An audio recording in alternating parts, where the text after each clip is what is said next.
Sa Toronto, isinagawa ng migrant advocates ang isang info session para sa mga Pilipino sa Canada. Ito sa gitna ng pagdiin sa mahalagang papel ng mga migranteng manggagawa at ang kaugnayan ng karanasan nila kung bakit mahalagang ipagpatuloy ang panawagan para sa transparency at good governance sa Pilipinas. May report si Teresa Redula. Dito sa Wild Seed Center for Art and Activism, iba-iba man ang henerasyong kinabibilangan ng mga nakilahok. Iisa naman daw ang kanilang layunin sa pagpunta rito.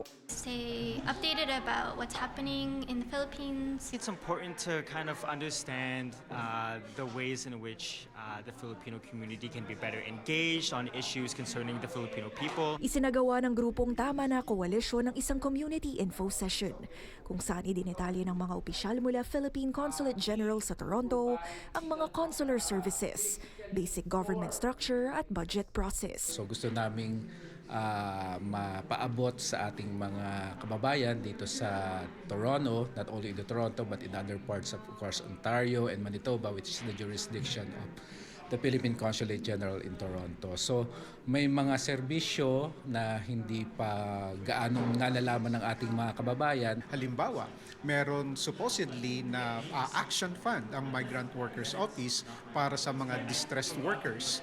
Pero hindi ito commonly available or yung information ay hindi available sa mga migrant workers. Ikinatuwa rin daw ng mga dumalo ang espasyong handog ng pagtitipon para masagot ang ilan sa kanilang mga katanungan. You know, sometimes you are stuck online and you kind of just read the comments and you're wondering, is that what people really think, or what's the truth? So it's good to have community forums like this where people are able to really discuss and learn more. Sa sesyon, idiniin naman ng Migrante Canada ang kahalagahan ng papel ng migrant workers sa ekonomiya ng Pilipinas at kung bakit mahalagang ipagpatuloy ang laban sa korupsyon. Yung pagdami ng mga ating kababayan na lumalabas sa Pilipinas ay kailangan talagang i-address na yung isang maayos na trabaho, nakakabuhay na sahod, serbisyong panlipunan. Kahit nasa labas tayo ng bansa, dapat makialam pa rin tayo, mag-aral at makilahok doon sa process sa mga protesta dahil kung hindi natin ipoprotesta itong mga ganitong corruption, patuloy at patuloy lang siyang mangyayari. Hindi lamang alaala kundi paninindigan. Isa lamang ito sa mga naging tema ng info session na ginanap ng community leaders at members sa downtown Toronto Martes.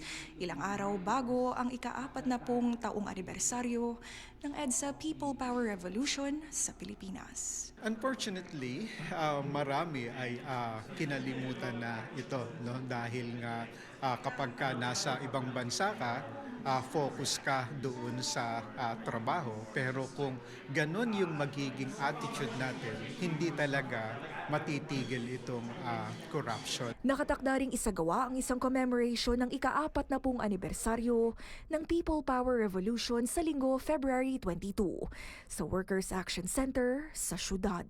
Teresa Redula, Omni News, Toronto.